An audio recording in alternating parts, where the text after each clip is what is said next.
Winter is here. I know what I must do.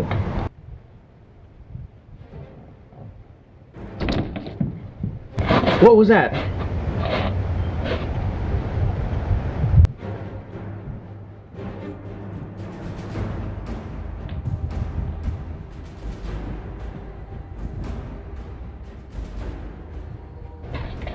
Must just be the wind. Yo, what's happening? Welcome to another Skyrim Meads and Meals. Today is trying the mead day and it's also cooking day. So first things first, I have to make a pie crust for what I'm going to be cooking today. It is the Kwama egg quiche. And so for that, first of all, I need to make the seasoning for it. There's a lot of steps when you look at this book. You have to go back and make seasoning first, and then you have to make this step, and then you have to go to another page and make this step. But, so yeah, let's get going. Let's make the seasoning first of all here. And by the way, if you missed the last two, I'll have the playlist linked. Check those out if you want to see me making the meads. Alrighty, for the seasoning here, I've got this little bowl to mix it up in. This is the Stormcloak seasoning. So you're going to do 2 teaspoons of dried dill. First of all, first things first. There's one. I don't know, I mean, these seasonings get used in a lot of other recipes, so it's kind of good to make like a decent bit of it, I guess. Half a teaspoon grains of paradise. This is something I wasn't too sure about. They're like, this is grains of paradise, they're like little seeds. And so I wasn't sure, are you meant to grind them like you would pepper, or, I don't know if you can see that, it's like a little seed. Or are you meant to just put them in there whole? It doesn't say anything, so I'm just going to put them in there whole. Half of grains of paradise, and then a teaspoon of mustard powder.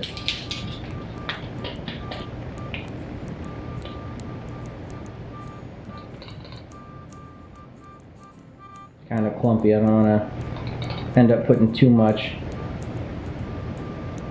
Good enough. And then 2 teaspoons of fennel seeds.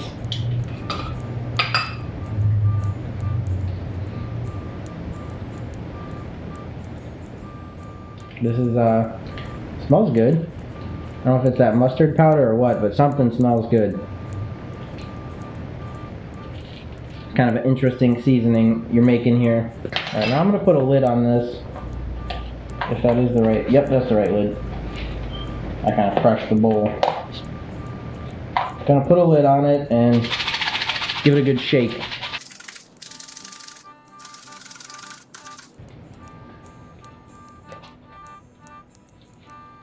And there's your Stormcloak seasoning. Definitely kind of interesting. And we'll see how it tastes. By the way, if you're wondering about the mead and why I'm doing this first, the pie crust has to go in the fridge for a half hour. So I figure I'm going to get the pie crust made, get it put into plastic, and then put it in the fridge, and then I'll get the mead out, and I'm going to rack the mead into a growler, stick that in the fridge. Yeah, so by the time it's all coming together, they should all be getting ready to, you know, try the mead, have the food like already in the oven, getting ready to come out. It should all come together at the same time, I'm hoping. We'll see. Alrighty, so now for this dough, I've got regular flour, and I've also got rye flour. You need both. So we're going to do a cup of the regular flour.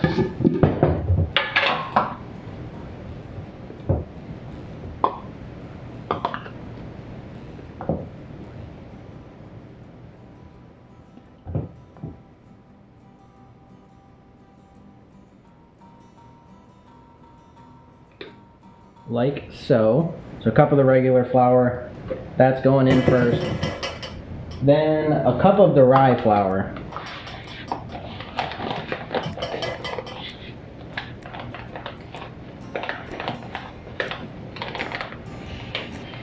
Alright, so there's that, 1 cup of that. Bam. You need half a teaspoon of salt.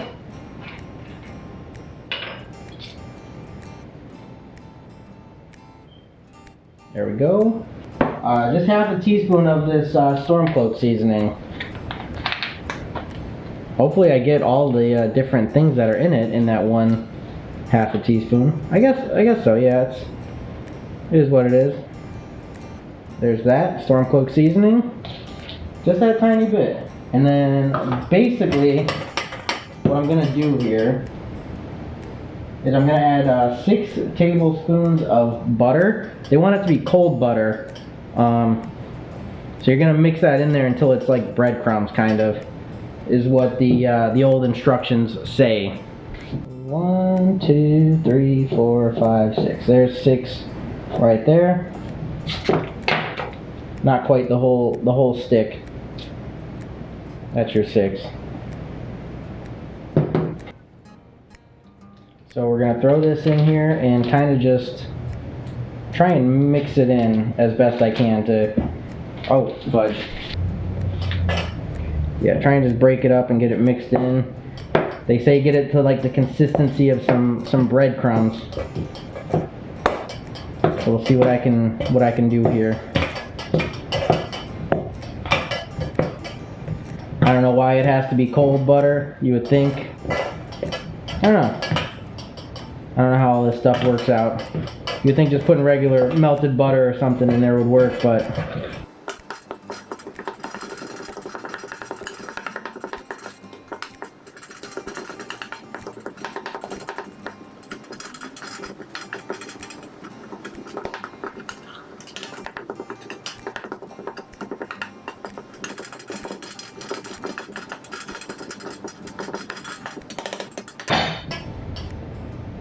I'm gonna go in and see if we got any clumps of butter still.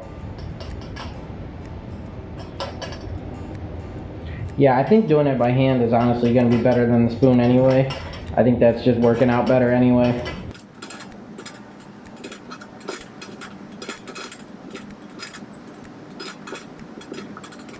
I think we're getting there though. It's getting a little more clumpy, a little more like the breadcrumb consistency, I guess it's wanting.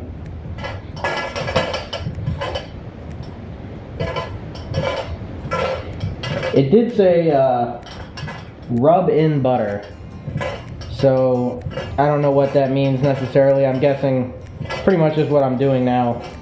I would consider this rubbing in butter.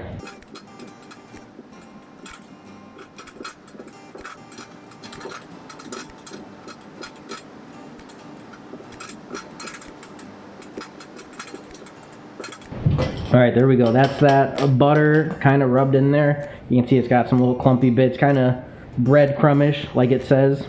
So next step, it says to add a 1/3 cup of cold water, but it also says add just enough water to bring the dough together. So I don't know what that is really meant to mean, but we're going to add in a 1/3 cup of water. Maybe it means just give it a splash, mix it in. If you need more, give it another splash. Up to the point where you get to a 1/3 cup. We'll give it another little splash. I have a feeling we're just going to end up putting in the whole 1/3 cup, but this whole thing is about following instructions. Just like with the meat. It's not how I would have made it, but I'm doing it that way anyway because that's what the book says.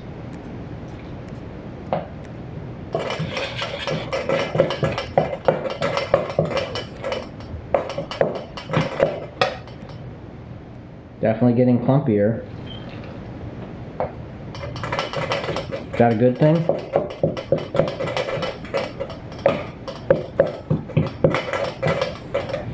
Should be getting to more of a dough consistency.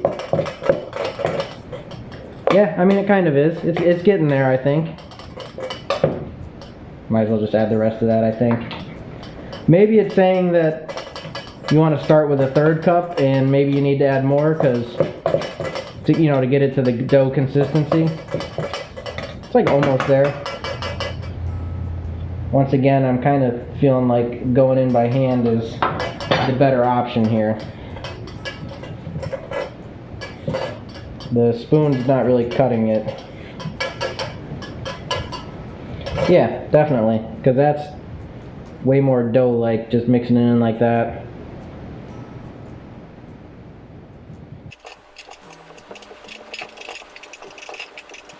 There's a dough.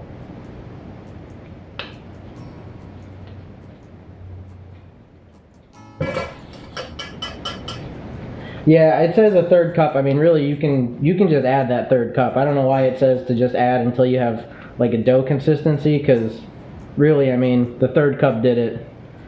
That made it a dough. All right, so what I'm gonna do now, get me out a bit of plastic wrap here, and I'm gonna flatten this out into like a disc, and we're gonna stick it in the fridge for that half hour.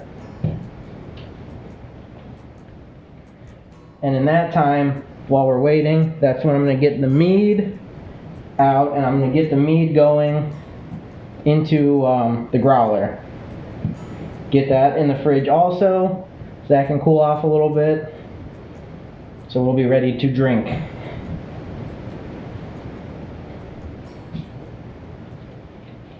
See if that's going to come off yeah, it comes off good enough. Look at that, that's looking like a pie dough, no? I would say so.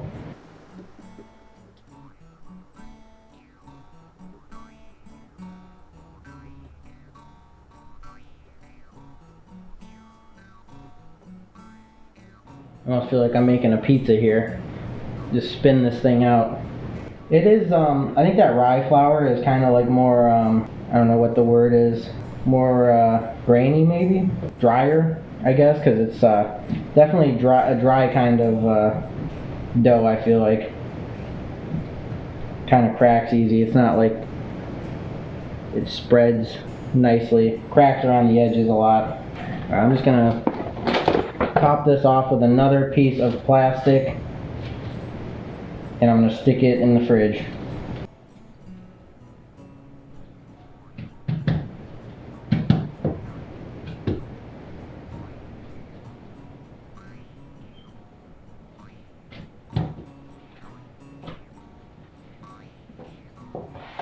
Just like that. That's going to be the dough. Alright, so that's supposed to go away for a half hour, and in that time I'm going to go ahead and get the mead going. I don't know if it'll be exactly a half hour. I'm not going to time it out really. By the time the mead's in the carboy and in the fridge, I'm just going to pull that out and start on the next step. Should be good enough. Alright, I've got a cleaned and sanitized growler here. I'm going to go ahead and get the mead poured into it and get it stuck away in the fridge. See if it's gonna come out. Oh yeah, it's coming out.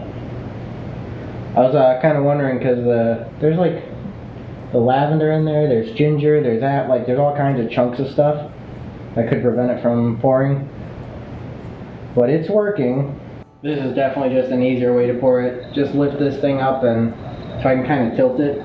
But I am keeping an eye to make sure I'm not getting that bottom bit where all the yeast is. I'm just trying to get my full half gallon out of this thing. There it is, that does it. It's just a little under the half gallon kind of mark. Just under the 64 fluid ounce mark. Not too shabby. Just going to throw a lid on that, stick that in the fridge, that should cool down. And by the time everything's all done, that should be like nice for drinking, nice and cooled down.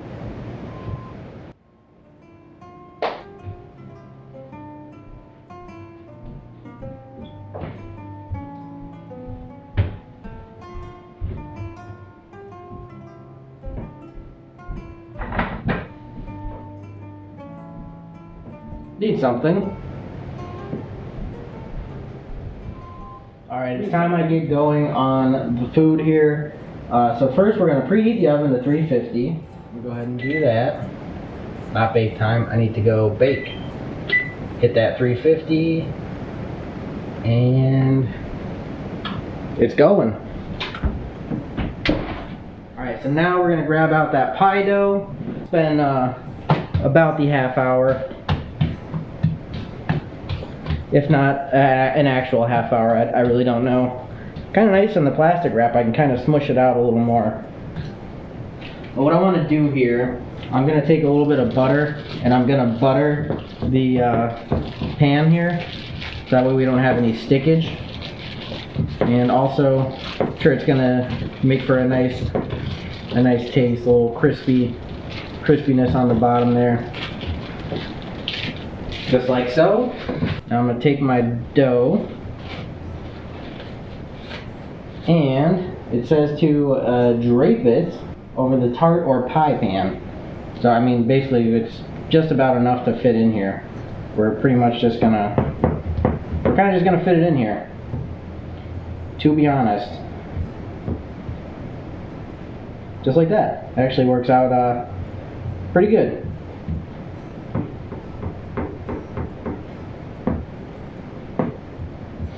And poke it with a fork to prevent bubbling. Poke it a bunch of times.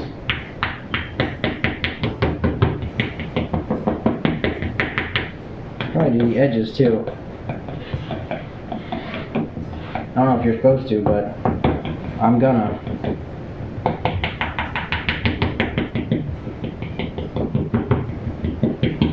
Alright, there's that. Now I need a saucepan. I'm gonna melt some butter in and add garlic and cook it for several minutes until lightly brown. Chop 1 tomato and add it to the pan. Okay.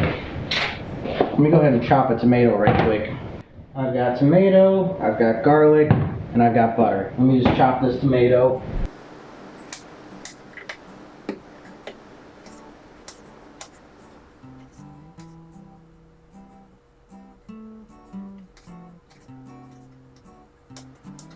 I used to do this a lot back in the restaurant days. I've got a nice little scar there on my finger. I don't know if you can see it. I cut a good chunk out of my finger.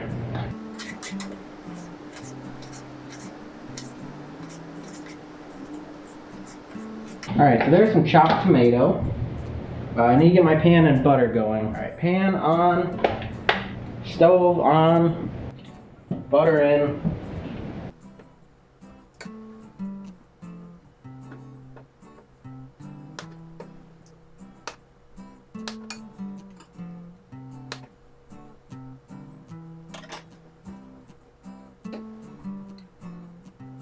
Alright, so it says 1 or 2 cloves of minced garlic. I don't have cloves, I've got this. So I'm just going to kind of add some and see where this goes.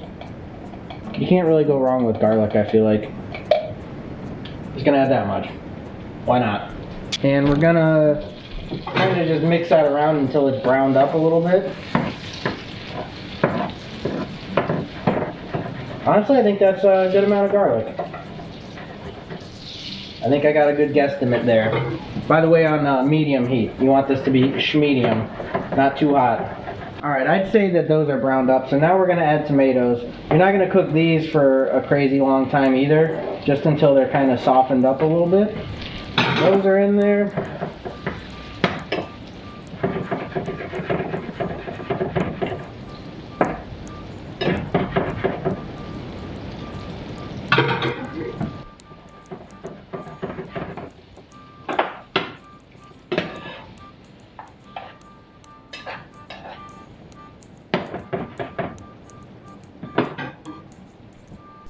Well, I hope you guys were keeping an eye on this for me, because I had to chop another tomato, and also my camera died, or the SD card is full, so I had to switch cameras. So hopefully this is good.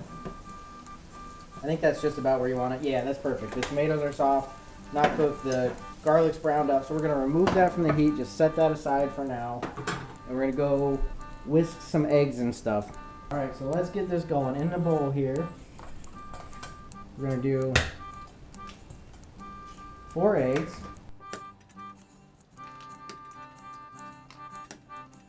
Alright, got a little carton of milk here. It's half a cup of milk. Let's see, I think this is a full cup, so we'll do, there, half of that. I think this full thing is a cup. There's half a cup. Shredded cheddar cheese. We're going to do 1 cup of shredded cheddar cheese.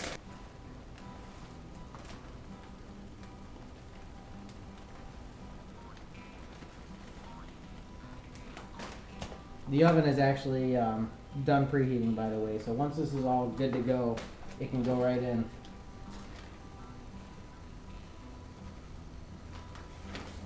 Bam, cup of shredded cheddar, half a cup of Parmesan,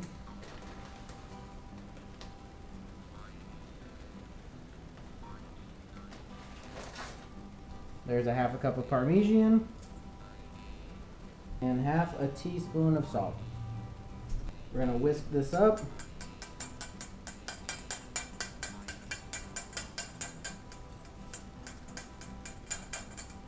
So actually nice and thick. I guess the cheese adds a lot of thickness to it.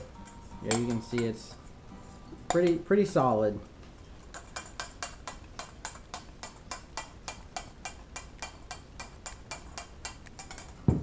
And you know what? It doesn't really say what you're supposed to do with our tomato and garlic mixture. I'm assuming we just put it in there.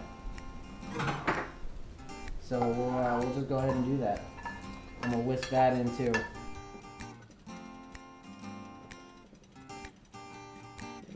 Oh, there you have it.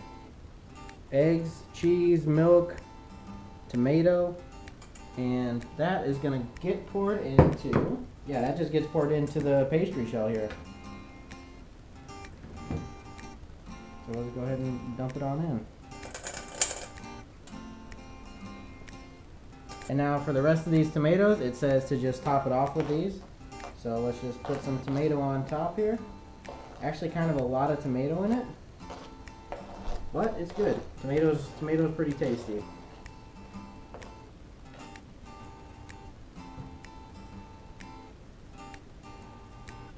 And now, in it goes.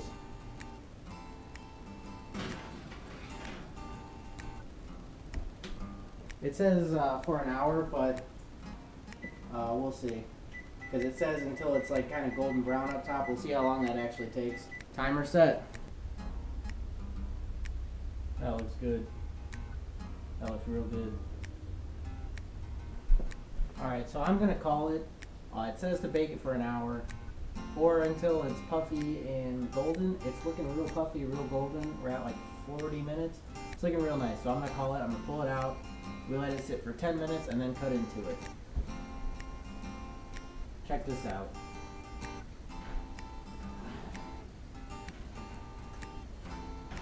Look at how nice that looks.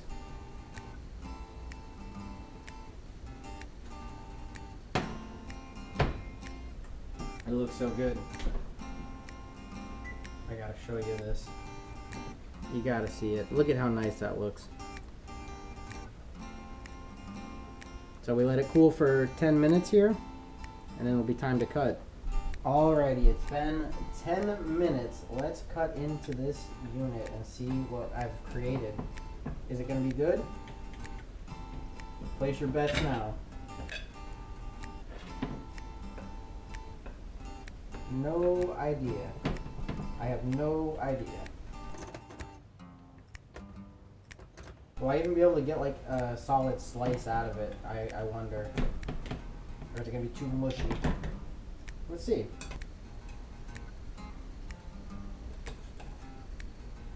Hey, check it out. Solid piece. Hell yeah. Looks good. What do you guys think? Not too shabby, eh? Now, one last thing. I'm using a glass. I know you guys know I don't use a glass. I drink from a horn. But I really want to see the color on this mead. I'm very curious. So. Okay, it looks just about like the picture. Honestly, looks just like the picture does. Little cloudy, like they said, because obviously it's been cut early, still a little bubbly. Should probably be kind of sweet still. There we go. Alright guys, so here we have it. A food from Skyrim. We have a Kwama egg quiche. And I have a mead from Skyrim. I've got the Hunting Brew mead. Hunting Brew mead and a Kwama quiche.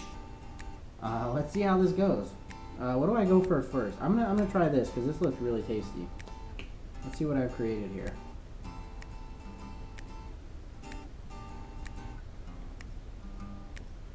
That's pretty good. That's not too shabby. I like that.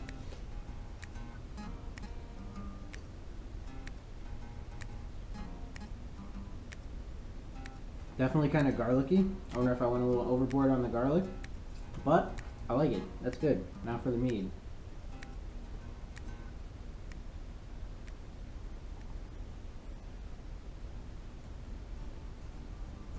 Wow. That's pretty tasty. Definitely very gingery. You can smell a lot of the ginger right off the rib.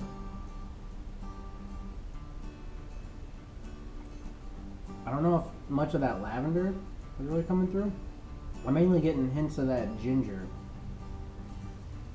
But, not a bad meat. I like it. I like it. We'll see how the Blackbriar comes out. That'll be up next. But yeah, not too shabby. We have here a meal and a mead from Skyrim. But anyways, guys, that just about wraps it up for this one. I hope that you enjoyed. If you did, make sure you drop a like down below. Subscribe to the channel and turn on those notifications so that way you don't miss out on any future videos. The next one we'll be trying the Blackbriar mead and another food, so stay tuned for that one. But anyways, thank you guys again for watching, and hopefully I'll see you in that next one.